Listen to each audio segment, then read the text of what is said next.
Radio Grand Lac, ensemble, tout le temps. La 16/9e, l'actualité cinéma de Radio Grand Lac avec Kevin, Guillaume et Vincent.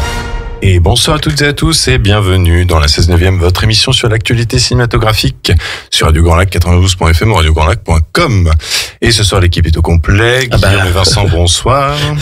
Tout à fait, bonsoir. Salut Kevin, bien, salut Guillaume. Là, on t'entend mieux ?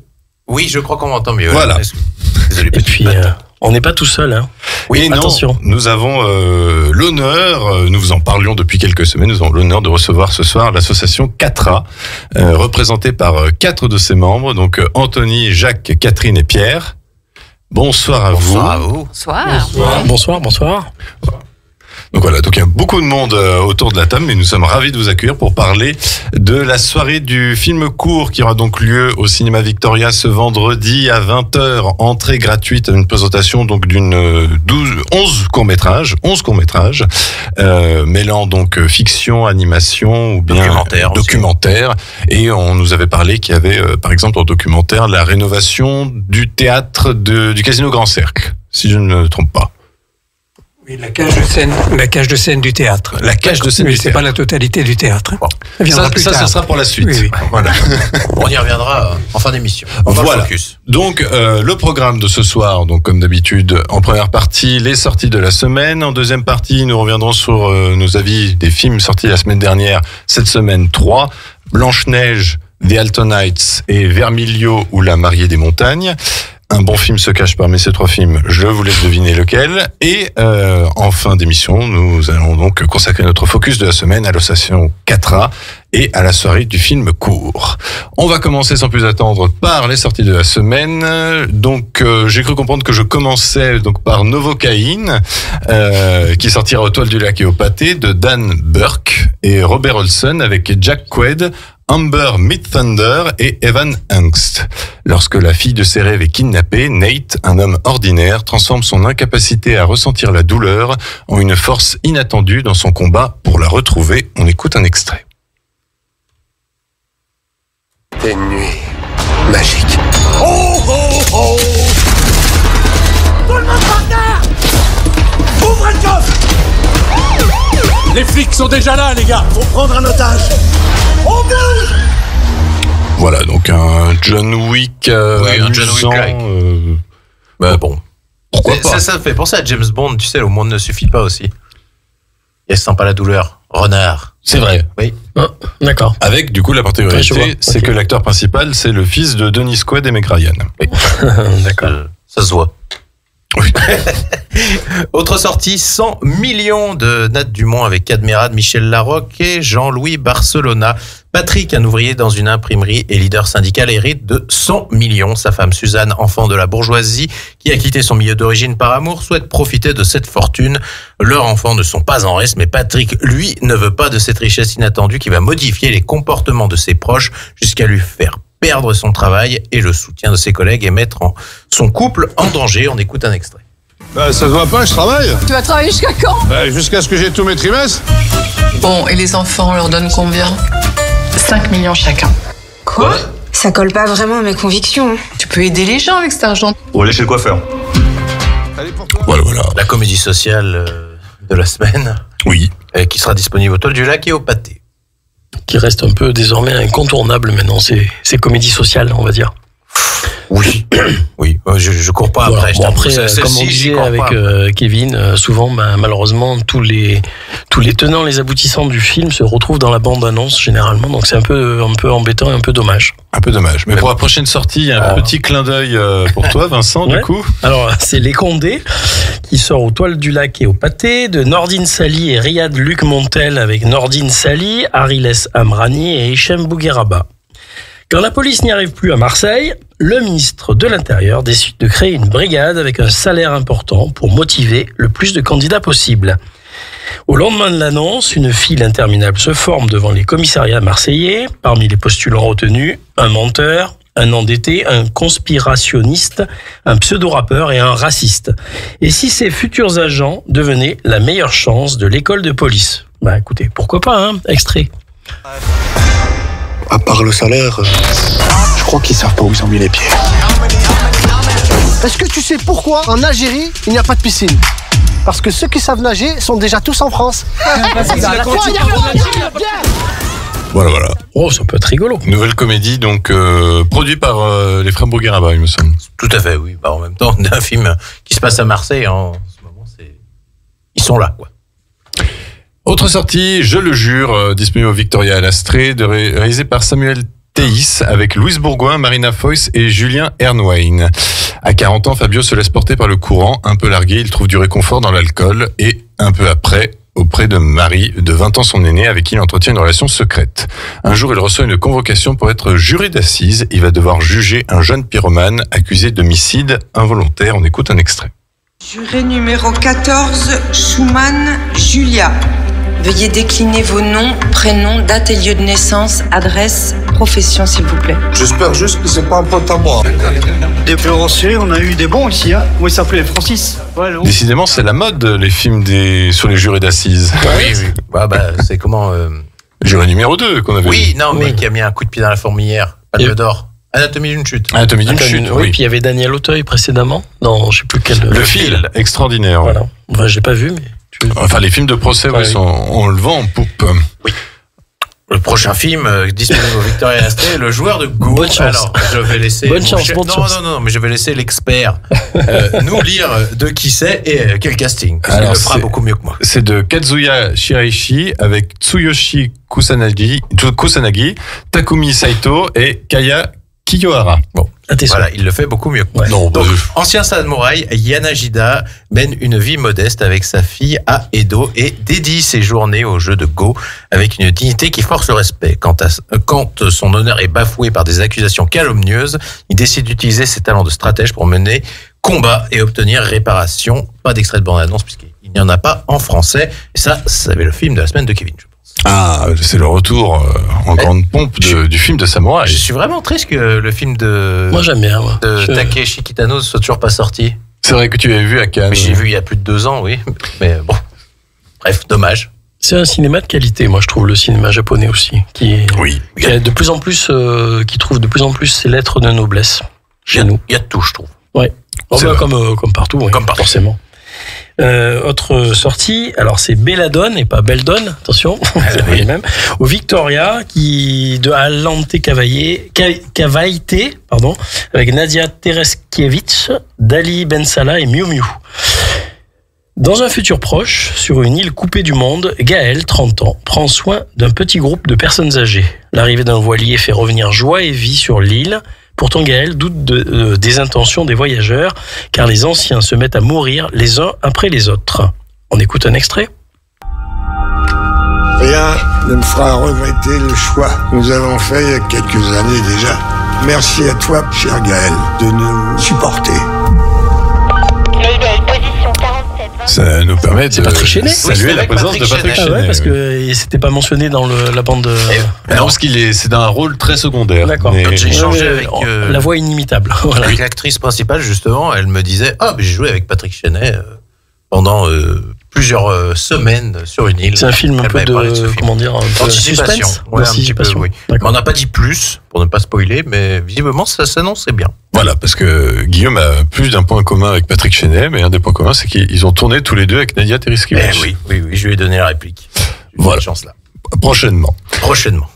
Lire Lolita à Téhéran, ce sera disponible seulement Victoria. C'est de Eran Riklis avec Golshifteh Farahani, Zar Amir Ebrahimi et Mina Cavani. C'est l'histoire de Hazar Nafizi, professeur à l'université de Téhéran, qui réunit secrètement 7 de ses étudiantes pour lire des classiques de la littérature occidentale interdits par le régime. Alors que les fondamentalistes sont au pouvoir, ces femmes se retrouvent, retirent leur voile et discutent de leur espoir, de leur amour et de leur place dans une société de plus en plus oppressive.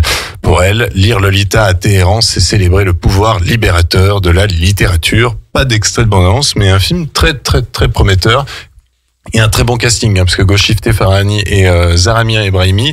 Zar Amir Ebrahimi, c'est peut-être un nom d'actrice qui ne vous parle pas, mais elle avait fait récemment, qui avait quand même bien marché au Festival de Cannes, Les Nuits de Mashhad.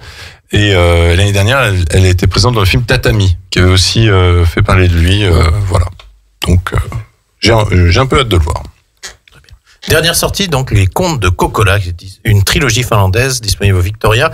Je m'excuse d'avance pour les noms. Donc de Juho Kuosmanen avec Seppo Mattila, Uno Eerola et Jana Paananen. Voilà. À Kokkola, charmante petite ville finlandaise non loin du cercle arctique, ce ne sont pas les déjantés qui manquent. Comme Romu Mattila, un marginal qui décide de partir s'installer en Suède avec son chien, des trafiquants d'alcool accompagnés d'un cochon ou encore une gardienne de phare qui rêve de se lancer dans une grande aventure spatiale. Pas d'extrait puisque je présume que le film est en VO. Voilà, mais c'est le résumé Camoulox de la semaine. Je vais pas mentir, j'ai rien compris à ce que j'ai lu. J'ai lu vraiment. Mais pourquoi pas en tout cas, ça a l'air d'être un ovni. T'aurais mis Noomi Rapace, j'y serais allé tout de suite. Oui, mais elle est suédoise. Et oui, c'est ce que j'étais en train de me dire. Voilà. Ouais. Aussi.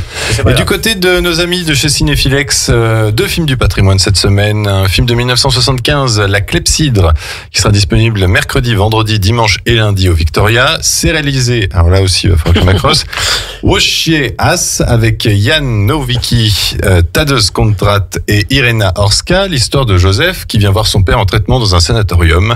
Mais l'établissement médical qu'il découvre est un vaste palais lugubre, rongé par la vermine et tapissé de toiles d'araignée où le temps et l'espace sont comme pris dans un vertigineux tourbillon. Le docteur Gothard lui explique que le temps y a été comme retardé. Ne comprenant rien à ce discours, Joseph s'aventure dans la vaste demeure. Voilà, donc ce sera La Clepsydre. Et l'autre film de patrimoine, c'est un film italien de 1965, Le Terroriste, qui sera disponible jeudi, samedi et mardi au Victoria, réalisé par Gianfranco De Bosio avec Gian Maria Volonte, Philippe Leroy et Anouk Aimé. Déjà un casting qu'on connaît un peu plus. Oui, c'est vrai. Ça se passe à Venise pendant l'hiver 1943. La résistance italienne prépare une attaque contre le siège de la Kommandantur. Un homme surnommé l'ingénieur joue un rôle central dans ce plan. Voilà, donc 2 films de patrimoine, La Clepsydre et Le Terroriste. Et puis on vous rappelle bien évidemment que ce vendredi soir, vous avez rendez-vous au cinéma Victoria. Oui, mais il faut en parler à chaque instant. C'est comme ça que les choses... Vous avez rendez-vous au cinéma Victoria à 20h pour la soirée du film court, entrée gratuite. Nous aurons l'occasion d'en reparler pendant toute l'émission donc de cette soirée organisée par l'association Catra que nous avons l'honneur, le plaisir de recevoir ce soir. Mais avant de donner nos avis sur les films sortis la semaine dernière, on va faire une première pause musicale et vu qu'on va parler de Blanche-Neige, eh ben, pourquoi pas s'écouter le tube, entre guillemets, de ce nouveau film, Waiting on a Wish, chanté par Rachel Zegler, une actrice qui est en train de faire son petit bonhomme de chemin. Mais voilà, on reviendra sur le film tout de suite après cette pause musicale. Entre lac et montagne, voyagez sur Radio Grand Lac. La 16/9e, l'actualité cinéma de Radio Grand Lac avec Kevin, Guillaume et Vincent. Et bonsoir à toutes et à tous, vous êtes toujours dans la 16/9e, votre émission sur l'actualité cinématographique sur Radio Grand Lac 92.fm ou radiograndlac.com. Rebonsoir Guillaume, rebonsoir Vincent, bonsoir tout le monde et nos amis invités de l'association Catra. Donc Anthony, Jacques, Catherine et Pierre, dont nous avons l'honneur et le plaisir de recevoir ce soir pour parler de la soirée du film court qui aura donc lieu ce vendredi à 20h au cinéma Victoria, entrée gratuite. Nous en reparlerons un petit peu plus tard en fin d'émission. Désormais, il est temps de parler de nos avis sur les films sortis la semaine dernière. Mais avant cela, Guillaume, est-ce que tu peux nous rappeler les films que nous vous avions déjà préalablement conseillés et qui sont toujours disponibles en salle? Oui, puisque est toujours diffusé Paddington au Pérou, le film d'animation, le film L'Attachement, Mickey 17 ou Mikey 17, qui d'ailleurs, il est encore en salle, ça me surprend, mais tant mieux. Parce que je pense qu'en France, il marche mieux qu'à l'international. Le Secret de Khéops que recommandait Vincent, le film Black Dog, On ira, The Insider, et alors... Nos deux animateurs que sont Kevin et Vincent ne sont pas d'accord puisque Vincent ça peut arriver, conseille fortement Parthénope. Mais moi je trouve que c'est un film sublime, iconoclaste, politiquement incorrect, certes, mais justement c'est parce qu'il est politiquement incorrect que moi il me plaît déjà. Et notre cher Kevin, lui, le déconseille fortement. Oui, je trouve que c'est une belle coquille vide. Voilà, mais allez voir et vous ferez votre idée, mais en tout cas, je pense que vous serez pas déçu du visuel. Ça sera pas tiède en tout cas, ça c'est sûr. On est toujours mitigé concernant Vaiana 2 et on déconseille toujours God Save the Tuche. Mais vous l'avez déjà vu. Oui. Puisque le film est à 3 millions d'entrées, donc voilà. Sûrement un épisode 5 ou 6. 6 du coup, parce que c'est le 5e. Et d'ailleurs, Jean-Paul Rouve a déclaré que le sujet du 6e opus sera choisi par les spectateurs. Je ne sais pas si c'est une bonne idée. Mais je parie que ça va être TikTok ou un truc comme ça. Je sens qu'ils vont partir sur la Lune, mais après, voilà, on verra bien. Ça serait drôle, une fois. D'accord. Sinon, côté sortie de la semaine, 3 films que nous allons évoquer. Blanche-Neige, The Altonites avec Robert De Niro et Vermilio, La mariée des montagnes. On commence par quel film On commence par Blanche-Neige, la grosse sortie. Blanche-Neige, oui, c'est vrai que c'est la plus grosse sortie. Donc le remake live action du classique de Disney de 1937. Avec Rachel Zegler dans le rôle de Blanche-Neige, Gal Gadot dans le rôle de la méchante sorcière. Ce qui est amusant, c'est qu'elle se détestait pendant le tournage. Ce qui est amusant, c'est que ça se voit bien à l'écran, qu'elle se déteste, tant mieux. Ça sert le propos. Ouais. Ça sert le propos. Je savais pas qu'elle pouvait pas se piffrer. Disons qu'elles ont des vues politiques totalement différentes. Ah oui, parce que et d'un coup, oui, je vois, d'accord, oui. Mais voilà, alors Blanche-Neige, tout le monde casse un peu du sucre dessus depuis des semaines et des mois, même, j'ai envie de dire, même avant que le film sorte. C'est pas la catastrophe annoncée. Je trouve que c'est une comédie musicale tout à fait correcte et honnête dans son rythme. Ça se laisse bien suivre. Avec des adaptations plutôt bienvenues, bienvenues, parce que au moins ce n'est pas un copier-coller du classique de 1937. Si vous voulez voir le film de 1937, vous avez le film de 1937. Là, au moins, disons qu'il n'y a pas de prince. À la place, nous avons un bandit rebelle qui cherche à renverser la reine. Mais du coup, ça permet de vraiment focaliser sur Blanche-Neige, qui a donc son histoire d'amour, mais en même temps, cette idée de reprendre son royaume. C'est quand même la princesse à la base. Et du coup, ça permet de construire une histoire d'amour un peu plus importante que, il est vrai, dans le film de 1937 qui était adapté du conte, où le prince débarquait juste au début, un petit peu à la fin. Là, on a l'occasion de pouvoir les voir échanger un petit peu avant. Donc, le traitement des nains est mieux amené, tu m'as dit aussi. Qui ne sont donc pas appelés nains. Ils sont non, s'appelait comment alors? Non, parce que en fait, parce que tu as aussi des êtres, tu as des hommes de petite taille. Et tu as des nains. Mais les nains ne sont pas considérés comme nains, sont considérés comme des immortels. Puisque quand ils voient Blanche-Neige, ils disent que ça fait... Non, mais c'est assez normal. C'est qu'en fait, quand ils voient Blanche-Neige, ils disent que ça fait 274 ans qu'ils n'ont pas vu d'humaine dans les bois. Donc tu sens que voilà. Et leur pouvoir, en fait, qui est en lien avec le film de 1937, c'est que ils ont la possibilité, quand ils touchent la roche, de faire apparaître les diamants. Donc, ce qui leur permet de comprendre pourquoi eux subsistent depuis tant d'années et pourquoi le royaume d'à côté, lui, vit dans la pauvreté depuis... voilà. Donc, c'est ces petits aménagements qui... Comment revisiter un mythe éternel mais il faut revisiter. Peut-être, allez, je vais dire le mot wokiste, etc. Mais c'est pas... Mais tout, on sait très bien, on sait très bien. Ne nous leurrons pas.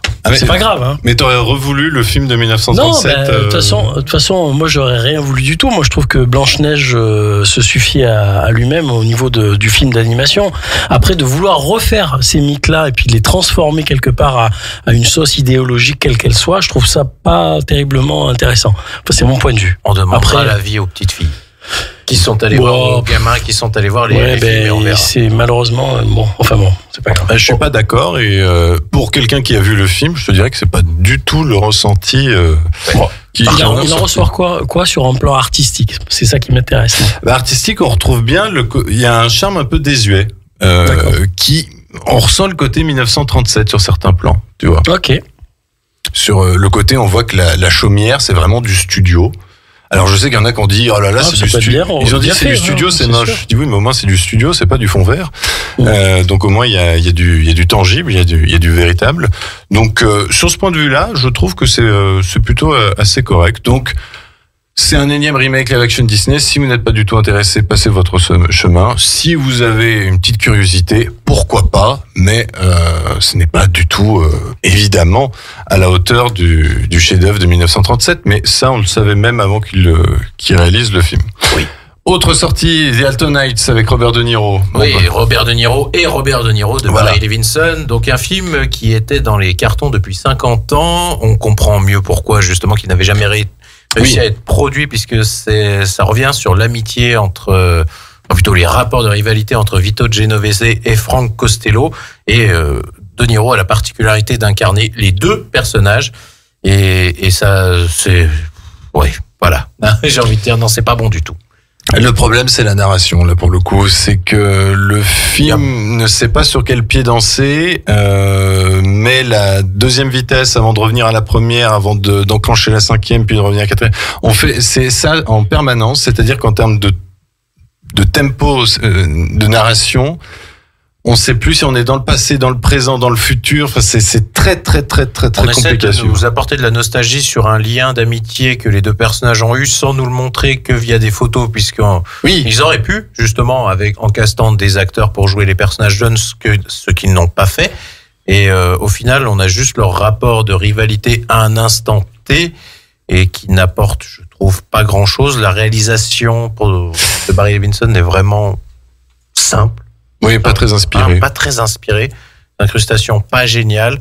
Reste que Robert De Niro est bon une fois sur deux, je trouve. Sur l'une des partitions, l'autre, on retombe un peu sur le cliché du mafieux qui parle. Mais le problème, c'est qu'en fait, il joue tout seul. Ça, voilà. C'est surtout le souci, c'est qu'il joue tout seul. Et si on avait mis un Pacino, par exemple, à la place, il y avait quelqu'un pour lui rendre... Pour lui donner la réplique, alors que là, en fait, pour faire une différence de deux personnages, il fait exprès, je pense, d'être un peu en surjeu par rapport au personnage de Costello pour différencier, et ça, c'est dommage, quoi. Et puis deux frères ennemis qui sont élevés dans la même ville. Ça vous évoque forcément un mythe romain, donc Romulus et Rémus. Ça l'a marqué, ça. Non, mais au bout de 10 minutes, on avait compris. Et alors, au plein milieu du film, on voit une statue de Romulus et Rémus sous la louve. Je dis, non, mais c'est bon, on avait compris. Donc, c'est un peu dommage de surligner un peu en gras comme ça, mais... En vrai, voyez plutôt The Irishman de Martin Scorsese. Oui, c'est largement mieux. Si vous voulez cette histoire résumée en 10 minutes, regardez Mafia Blues. Regardez Mafia Blues. Ça, c'est bien. Eh ben, Mafia Blues... Passe du bon temps. L'introduction, en gros, c'est en 10 minutes, c'est toute la fin du film. C'est même tout le film, quasiment. Oui. Je sais pas si nos invités ont vu ces films-là. Mafia Blues, non, ça vous dit rien? Non. Alors c'est vrai que nous on a rattrapé, on a fait beaucoup de devoirs du côté de Robert De Niro parce qu'on en a abordé un focus la semaine dernière. C'est vrai. Mais c'est vrai que voilà, The Altonites, belle déception. Par contre, je vous rejoins. Je ne l'avais pas vu la semaine dernière. Maintenant, je peux vous le dire que je l'ai vu. Et il était une fois le Bronx. C'est un très bon film. Très bon film réalisé par Robert De Niro. Tout à fait. Le public ne s'y trompe pas pour The Altonites. Les spectateurs ne sont pas au rendez-vous. Non. Et puis pour finir, c'est bien fait. Non, mais je rigole. C'est plus dommage. C'est plus dommage parce que j'aurais aimé que le film soit bon. Il refait du Niro, c'est un peu caricatural quand même. Tout le monde, tous les gens qui sont impliqués dans ce projet refont des choses qu'ils ont déjà fait. Voilà, c'est pas leur honneur. Je crois que la moyenne d'âge dans la production, c'est 80 ans. Non, mais Barry Levinson a plus de de 80 ans, Irving Winkler a 92 ans. Ils se font plaisir eux, mais ils ont la particularité d'être tous jeunes parents. Oui, c'est vrai. Parce qu'on rappelle que Robert De Niro est aussi un jeune parent. Dernière sortie que nous avons pu voir de la semaine dernière, c'est Vermiglio et la mariée des montagnes. Un très beau film italien. Voilà, on peut dire quand même des choses positives sur les sorties de la semaine dernière. Alors, je me permets de t'interrompre 2 secondes. Tu dis Vermiglio ou Vermiglio? Vermiglio.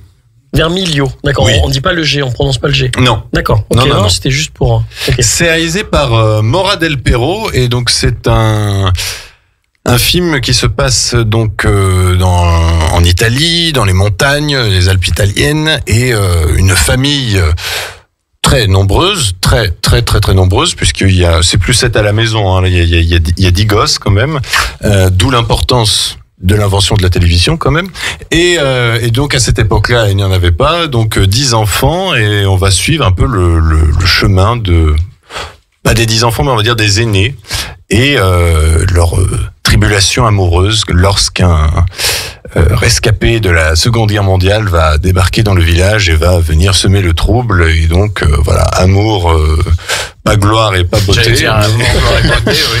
Mais c'est une histoire qui m'a fait je trouve dans son traitement qui m'a beaucoup fait penser aux 4 filles de Dr March. Sauf qu'il n'y a pas 4 filles, il y a 10 enfants, mais on retrouve un peu Il n'y a pas 4 filles, il n'y a pas de docteur, c'est ça, ouais. Non, mais le père a quand même une position très importante dans le village puisque c'est le seul professeur. Donc c'est lui qui enseigne à tout le monde. C'est un peu la position, ouais. Je vois ce que tu veux dire. Ouais. C'est bien. J'ai trouvé que c'était un charmant film avec de très beaux paysages. Peut-être que le film nous laisse peut-être trop de temps pour les contempler. Disons que les plans sont un petit peu longs, mais par contre une histoire intéressante avec un twist qui est plutôt bienvenu. Donc voilà, c'est un beau film italien. Donc je vous conseille à découvrir. Je crois encore au Victoria Alastrée. Donc voilà, Vermiglio, la mariée des montagnes. Et puis si vous voulez emmener vos enfants pour voir Blanche-Neige, voilà, vous avez la possibilité. The Altonites. Vous pouvez attendre la télé. Voilà. Largement. On va faire une deuxième pause musicale. Avant de faire cette pause, moi je voulais demander à nos invités s'ils ont vu un des films là, dont on a parlé, des anciennes sorties, non? Vous en avez vu aucun? Aucun. D'accord. Vous avez vu Blanche-Neige de 1937? Oui. Celui-là, on l'a. Bah, vous avez raison, c'est le meilleur. Et du coup, nous allons faire une deuxième pause musicale. Et alors là, parce qu'il y a un nouveau film de samouraï qui sort, et parce qu'aussi cette semaine c'est l'anniversaire de Quentin Tarantino, nous allons nous écouter The Lonely Shepherd de James Last ou Zamfir, ça dépend des versions, tiré du film Kill Bill Volume 1, et on revient tout de suite après pour parler de l'association 4A et de la soirée du film court. À tout de suite. Vous écoutez Radio Grand Lac. La 16/9e, l'actualité cinéma de Radio Grand Lac avec Kevin, Guillaume et Vincent. Et rebonsoir à toutes et à tous et bienvenue dans la 16/9e, votre émission sur l'actualité cinématographique, toujours sur Radio Grand Lac 92.fm et radiograndlac.com, mais aussi, j'oublie souvent, mais Radio Grand Lac, l'application sur vos smartphones. Nous sommes toujours en compagnie de Guillaume et Vincent et nous sommes également en compagnie ce soir de l'association 4A, représentée par 4 de ses membres, Anthony, Jacques, Catherine et Pierre. J'aurais eu un sans faute ce soir, je suis content. Impeccable, hein? Tout à fait. Pour nous parler du coup de l'association, mais également de la soirée du film court, qui aura donc lieu ce vendredi à 20h au cinéma Victoria, entrée gratuite. Une présentation donc de 11 courts-métrages qui mêlent plusieurs genres, mais si vous le voulez bien, avant qu'on parle de cette soirée, est-ce que on peut parler de l'association? Qu'est-ce que l'association 4A? Qui c'est qui veut nous en parler? Je pense que oui. Oui, je veux bien commencer. Alors pourquoi 4A? Notre association, c'est l'association aixoise d'art audiovisuel, c'est-à-dire AAAA. Et plutôt que de dire AAAA, ce qui prête à rire, les anciens ont créé le club en disant 4A, QATRA. Voilà. Alors c'est une association des plus classiques, association loi 1901, pour avoir une structure et un minimum d'organisation. Et alors quel est le but de cette association? Qu'est-ce que vous faites en primeur dans cette association? Alors l'esprit de l'association, c'est l'entraide. Les anciens, ceux qui savent faire, qui ont quelques connaissances, aident les nouveaux et les guident sur leur chemin de progression dans la réalisation de films. Un film, il y a toujours quelque chose à améliorer à l'infini. En plus, c'est une très vieille association, si je ne dis pas de bêtises, j'ai cru voir sur votre site, c'est... 1973, je crois. Ah oui, quand même. 50 ans. Et justement, dans la vidéo de présentation, c'est qu'au début, vous aviez... Enfin, je ne sais pas si vous y étiez, certains y étaient, mais commencé à la Super 8 et tout ça, et puis après à la pellicule, et puis numérique, au fur et à mesure, quoi. Oui, on s'est adapté aux nouvelles technologies. Oui. Et maintenant à la 4K, justement. Maintenant la 4K. Et donc plus généralement, c'est la production de courts-métrages qui est effectuée? On a fait un long-métrage il y a 15 ans. D'accord. Un film d'une heure et demie. Et là, on fait plutôt des courts-métrages, c'est plus facile à proposer dans les concours. Tout à fait. Et comment ça se passe déjà pour rejoindre l'association dans un premier temps? Donc, comment on fait pour rejoindre l'association et comment on fait pour lancer un projet au sein de l'association 4A?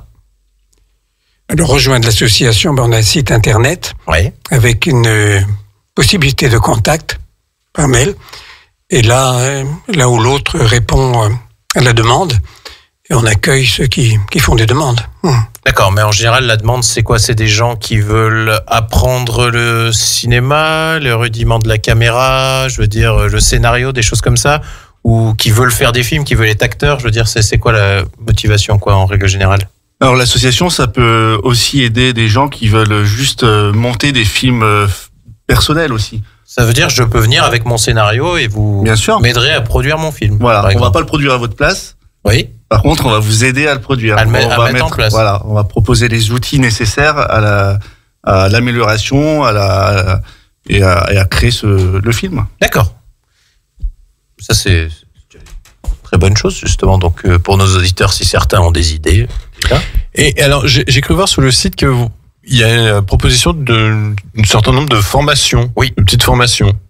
Oui, alors on fait des formations entre nous. C'est là que je dis, ceux qui savent enseignent aux autres, montrent aux autres. Et on a fait des formations sur le réglage. On a fait 2 formations sur le réglage manuel des caméras. Le réflexe premier, c'est de partir en automatique. Oh oui. Oh oui. Et on a fait des formations sur le son avec un ingénieur son. Et sur le scénario aussi, je crois, c'est ça? Oui, il y a longtemps. Là, c'était plutôt organisé par notre fédération. D'accord. On appartient à la Fédération française de cinéma, qui propose de temps en temps des formations. Donc, finalement, quels sont les corps de métier sont tous représentés dans l'association, finalement, vous arrivez à reprendre donc de A à Z un film, ou vous faites appel encore avec des gens extérieurs? Entre nous, on fait bien les 36 métiers du cinéma. On les apprend au fur et à mesure. On les apprend à mesure. Et puis, on chaîne quelques métiers aussi. D'accord. Mais je veux dire, au sein de l'association, il y a des membres qui se disent, tiens, moi, j'ai un scénario, qu'est-ce que t'en penses? Je veux dire, c'est un échange entre beaucoup de monde, je présume. Oui, ça, c'est le principe, justement. C'est un peu de faire tourner au niveau de la participation, que tout le monde puisse s'exprimer. Parce que chacun est porteur d'une histoire, chacun a un projet, et c'est bien de faire tourner. Par exemple, l'an dernier, j'avais moi-même produit un film, et tout le 4A est venu à la suite, c'est-à-dire que tout le monde a donné. Il y a eu un concours, ça a été fédérateur, et celui qui s'y connaissait plus en lumière s'est collé aux lumières, celui qui était au son, etc. Voilà, donc on se répartit les tâches. Et puis, c'est bien que ça tourne, parce qu'on est réalisateur, on a réalisé notre projet. Mais par exemple, cette année, c'est Anthony qui va partir sur un projet de film policier. Donc, on se met à son service maintenant. Alors, voilà. Justement, quelles sont vos compétences respectives? Chacun d'entre vous, là, les 4 qui sont ici. De quoi vous occupez principalement? Alors, moi, je suis plutôt sur le film reportage documentaire. Mais quand il faut aider pour un film, pour une fiction, je suis capable de cadrer une fiction. Voilà, moi je me suis plutôt spécialisé dans la captation du son, qui est un art assez difficile. Oh là là, mon Dieu, oui. Ceux qui connaissent le métier comprennent, parce qu'un son, c'est vraiment très difficile à capter correctement. Ça fait vivre le film, enfin du moins la prise d'une manière tellement différente, je trouve, en plus, quand on est dans cette bulle à écouter. Oui, on est un peu ailleurs, et puis des fois, tout s'est bien passé pour tout le monde, mais c'est le preneur de son qui dit « Désolé, faut le refaire, parce que il y a un truc qui clash derrière. » Et oui, il y avait genre le camion loin, ou l'avion que personne n'a entendu. Voilà. Et puis le son, on rappelle toujours que c'est la moitié d'un film, quand même. Voire un peu plus que la moitié. Un petit peu plus, oui. Je passe à Anthony. Anthony Oui. Moi, c'est plutôt derrière la caméra.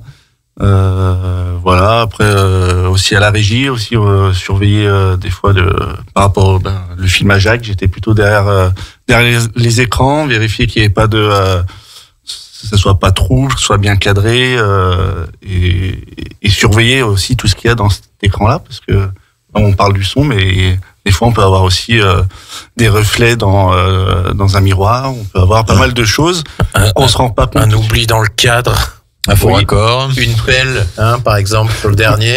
Une pelle dans le cadre. Oui.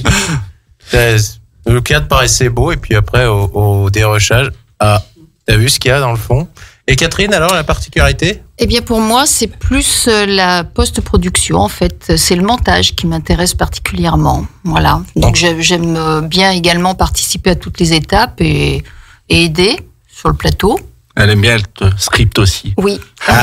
Eh ben oui, mais pour le montage, ça aide beaucoup. Exactement, exactement. Quand il n'a pas dit 15 fois la même chose. Et puis pour le découpage technique, elle est excellente. Mais c'est parce qu'elle envisage déjà le montage. Bah oui. Et c'est pas difficile, ça, pour la personne qui réalise, de faire monter par quelqu'un d'autre? Par exemple, moi, je sais qu'en général, quand je réalise, c'est moi qui monte, mais...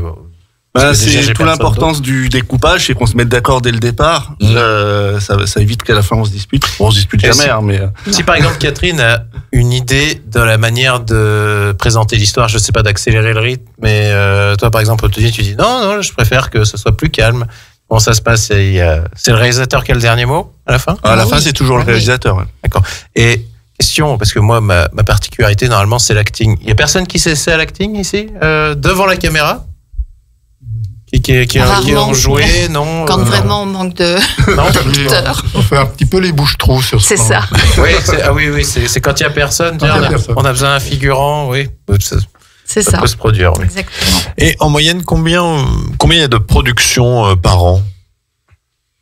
C'est aléatoire. Alors ça va dépendre vraiment des projets de chacun. Là, en ce moment, on est plus sur un court-métrage de A à Z sur un an, on va dire. Ouais. C'est à peu près ça.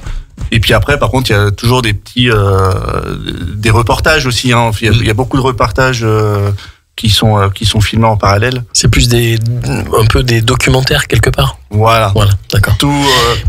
Alors ça, c'est bien, c'est le débat qu'on a chez nous, reportage ou documentaire. D'accord. Et justement, par rapport aux 11 courts-métrages là qui sont présentés vendredi prochain, ils datent de quand? Est-ce que c'est tous de l'année en cours ou l'année précédente ou voire plus anciens? Alors, c'est des films qu'on a commencé pour quelques-uns, pour 2 il y a très longtemps. On a commencé à tourner en 2019. Un reportage sur le relevage de l'orgue de l'église Notre-Dame. Ah oui. Et puis le documentaire, enfin c'est même un reportage, le reportage sur la restauration de la cage de scène du théâtre. On l'a commencé en 2012 et on l'a terminé il y a 1 an. Ah, bonne chose. D'accord. Et je présume qu'en plus, après, il faut s'accorder tous ensemble sur les budgets et ce genre de choses quand vous produisez un court-métrage. Les budgets, en général, c'est très simplifié parce qu'on est tous bénévoles et on fait avec notre matériel. Donc, d'accord, oui. Vous arrivez quand même à être autonome au niveau du matériel. Ah oui. C'est une bonne chose, ouais. Et donc, on va revenir sur cette belle soirée du film court qui aura donc lieu ce vendredi soir. Comment c'est... Du coup, c'est vraiment une sélection assez variée de thèmes, de ce qu'on m'a dit. Il y a un thème commun où on va vraiment voir 11 courts-métrages totalement différents. On a voulu que ce soit représentatif de notre activité. Donc, il y a 11 films très, très différents. Reportages, documentaires, fiction, animation. Un film d'animation, un clip musical. Oui. Montrer aux gens ce qu'on sait faire et puis peut-être aussi leur donner envie. Et donc, il me semble que dans ces 11 courts-métrages, il y a un court-métrage qui avait eu une mise en lumière particulière, un prix, il me semble.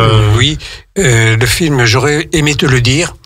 Donc, on l'avait présenté au concours régional l'an dernier. Il a été primé, sélectionné pour le concours national. Et là, il a eu le premier prix de la fiction. Voilà. Oui, c'est une jeune réalisatrice du coin, c'est ça? Elle a 15 ans. Oui. 15 ans. C'est une jeune du lycée... Armand. Ah bah oui, parce qu'on a reçu... maintenant, mais à l'époque, elle était au collège ici. Ah, parce qu'on a reçu un petit jeune il y a 2 semaines aussi. Thibaut Rellat, s'il nous écoute, nous le saluons, qui avait signé donc un très bon court-métrage qui s'appelait Immémore. Emma, elle est arrivée avec son scénario, elle savait ce qu'elle voulait. Et on l'a aidé pendant 1 semaine. Et c'est Catherine qui a fait le montage. Oui, avec Emma aussi. Oui, on l'a bien... Oui, non, c'était une belle expérience. Une belle expérience pour elle et pour nous aussi. Exactement. Ça nous apporte beaucoup de donner ce qu'on sait faire. Oui. J'imagine, oui. Et je voulais vous demander, chaque film sera précédemment présenté par le réalisateur ou par les gens qui ont participé. Donc comment ça se passe? Ou c'est les 11 films d'affilée? Alors, on aura la soirée sera en 2 parties. Une première partie avec 6 films, avec 6 films les uns après les autres, mais avec un intermède d'1 minute. Et cette minute nous permet de présenter le film suivant. Si on présente les 6 au début, à partir du deuxième film, ils savent plus ce qu'on a dit. Oui. Donc on a fait le choix de présenter au fur et à mesure. Alors après cette première série, Anthony nous donnera quelques précisions sur le dernier film. J'aurais aimé te le dire, que c'est un film qui mérite d'être commenté et être mis en relief. Mis en avant, ouais. Oui. Et puis les réalisateurs de cette première partie seront devant et seront à disposition des gens qui veulent poser des questions. Parfait pour l'échange. Mais ça sera une démarche personnelle. Ça sera pas. Oui. On peut pas consacrer 5 minutes de débat par film, 31 films. Donc on a fait le choix. Ceux qui veulent des précisions, rencontrer un réalisateur, c'est à ce moment-là que ça se fera. Entendu. Et donc 11 genres différents. Vous avez quand même de l'animation, c'est ça qui est surprenant. Comment ça se passe la mise en place d'un court-métrage d'animation dans l'association? Ben, c'est du travail à domicile avec un logiciel personnel et c'est une passion. D'accord. Quelqu'un s'est essayé aux effets spéciaux ou pas encore, Catherine par exemple? Ah non, pas encore Pas encore? Non. Parce que des fois je me dis montage, tout ça, ça peut.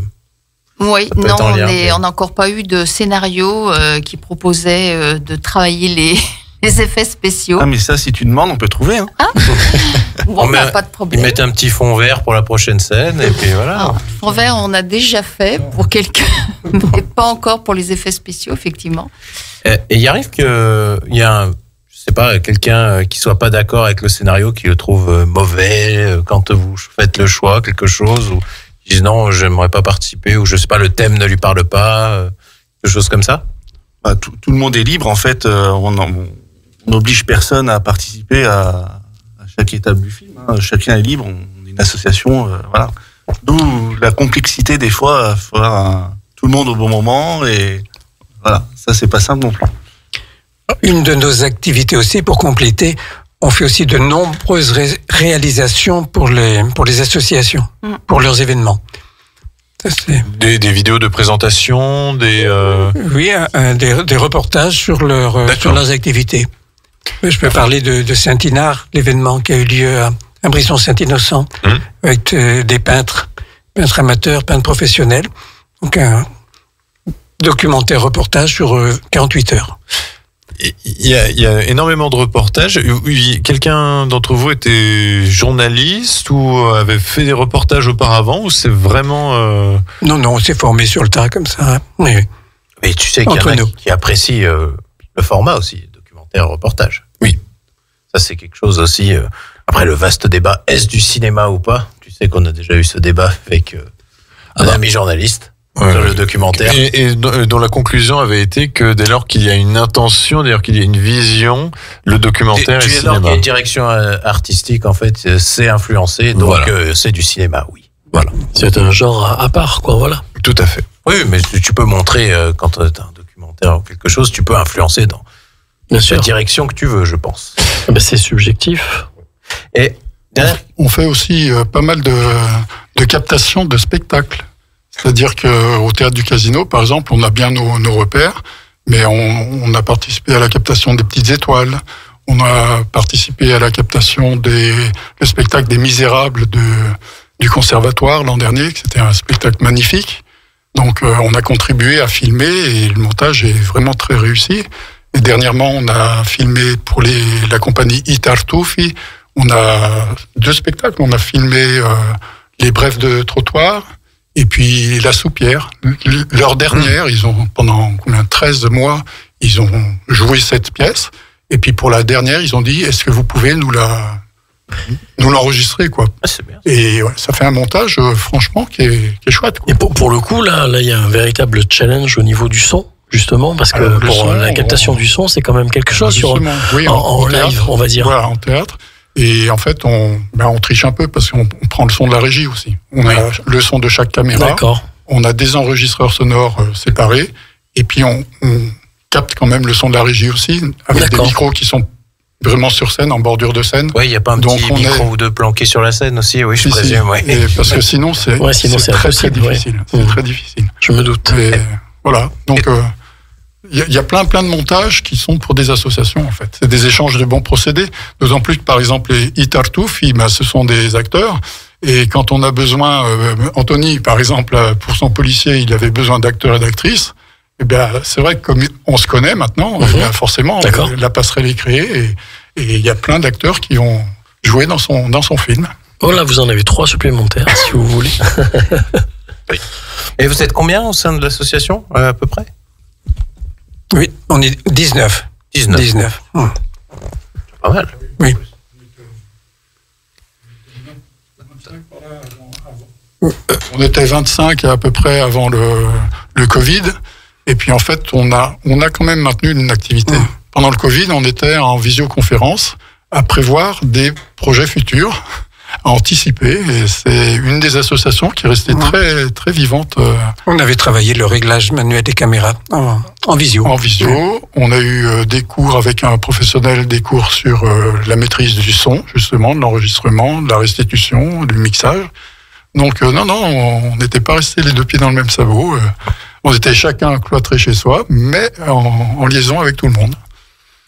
Et du coup, en dehors de cette fameuse soirée du film court, où est-ce qu'on peut voir les différentes réalisations, les différentes captations, par exemple? On essaye de faire le dernier jeudi de chaque mois. On fait pas, c'est pas ouvert à tout le monde. On essaye de se retrouver déjà pour présenter les films de chacun et de pouvoir les critiquer objectivement pour s'améliorer. Et puis après, tous les 2 ans, on essaye, comme là vendredi, on les projette. Donc les meilleurs films qu'on a sélectionnés, on les projette au cinéma. Les meilleurs films, vous avez un court-métrage chacun qui vous plaît le plus, que vous aimeriez mettre en lumière ce soir au niveau de l'organisation, on a créé une petite équipe pour s'occuper de cette soirée du film court. Et on a discuté, on était 5, on a discuté quel film on va prendre. Oui, mais assez courageusement. Allez, dites-nous les films, les courts-métrages qui vous plaisent le plus pour chacun d'entre vous. Sans dire préférer celui que vous voulez mettre en lumière ce soir.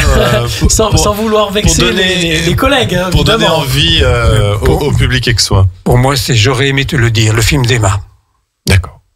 Catherine ? Alors c'est difficile parce que je pense que les reportages de Pierre sont très intéressants parce qu'il y a une histoire, il y a le théâtre, c'est passionnant, ce sont des reportages sur l'orgue également. Je trouve que c'est intéressant, mais ça n'a rien à voir avec une fiction. Une fiction, effectivement, celui d'Emma, il est à noter parce que c'est une jeune fille qui a vraiment construit un scénario court et très très efficace, avec peu de moyens, avec 2 acteurs, et elle fait passer un message fabuleux, quoi. C'était en ça que avoir une jeune dans l'équipe, je trouve que ils apportent vraiment un souffle nouveau, une facilité d'exprimer les choses plus simple, plus moderne en fait. Et donc pour nous c'est important parce que on a tendance à travailler toujours un petit peu à l'ancienne et c'est lourd des fois. Donc je trouve que c'est cette légèreté qui est intéressante avec les jeunes. Ils se posent pas moins de questions que nous et finalement ils sont plus simples mais très efficaces. Voilà. Anthony ? Non. Après c'est vrai qu'on a des préférences aussi quand on a travaillé dans le film. Donc c'est pas forcément je sais pas, avec on a travaillé dedans, on aime bien le voir, on aime bien voir où on peut s'améliorer et puis mais après comme dit Catherine, ils sont tous différents. Après c'est pas évident de faire des choix, alors c'est pas forcément tout à l'heure je dis les meilleurs, c'est pas forcément les meilleurs, c'est des choix dans l'organisation, dans le défilement aussi de la soirée. Donc il y a des choix à faire et puis. C'était un choix parmi combien de films en réserve? Ça, d'un seul coup, la question me vient et je suis curieux. 1400. Un tout petit peu moins. À peu près. Pour dire. Le choix a été très facile. C'est très facile. Il n'y a pas de problème, pas de tension non plus. Non, je veux dire, c'est juste qu'il y en avait 11, mais parmi combien vous en aviez en stock, surtout? Peut-être une vingtaine. D'accord, c'est déjà pas mal. Ce qui nous semble très intéressant, nous, c'est de voir les réactions du public, parce que le public aura un regard totalement neuf. Oui. Nous, on a participé au projet, au film, on en connaît l'histoire, on connaît ce qui s'est passé en cuisine. Donc, quand on voit le plat, on le comprend. Mais voilà, ce qui compte, c'est de voir les réactions d'un public. Il y a des films qui vont certainement trouver leur public. Et on ne sait pas, les gens vont peut-être rire à certains moments où on ne s'attend pas. Enfin, c'est très intéressant. Ce qui va se passer ce vendredi sera vraiment très intéressant pour tout le monde. Et le petit défaut qui paraît insurmontable quand on voit et revoit son film et qu'en fait le public ne remarque pas, ça c'est tout à impressionnant. Fait. Ah oui. Des fois, t'as pas vu ça? Non, j'avais pas. Ah bon, non, j'ai pas fait gaffe. Ça me fait toujours. Ou même nous, on le voit à ce moment-là parce qu'on on a passé des heures à le monter et on n'a pas vu ce défaut-là, mais devant tout le monde, pendant la projection, on voit ce défaut. Comme on tenait à préserver une qualité de visionnage, bien sûr, on a fait une projection test au Victoria et de voir le film sur grand écran, on voit des choses qu'on n'avait pas encore vues. C'est-à-dire que... Oui, j'imagine. Et oui, parce que c'est une autre expérience en grand format, et c'est pour ça que l'expérience du cinéma, elle est irremplaçable. On peut parler de télé, de tous les écrans qu'on veut. Aller dans un vrai cinéma, dans une vraie salle, avec un vrai public, c'est une autre expérience, et il faut continuer à la vivre. Tout à fait. Mais je vais compléter en disant, on les voit et on les entend. Oui, c'est ce que j'allais dire, parce que je me dis que quand on doit entendre, ça se trouve, le petit bruit de fond qu'on n'entendait pas forcément. Alors, justement, à ce sujet, moi, je voulais savoir, quand vous avez fait les films montés au sein de l'association, vous les voyez en groupe, collectivement? Comment ça se passe? Ça donne lieu à une séance collective? Oui, tous les mois, on se réunit pour une projection mensuelle entre nous. D'accord.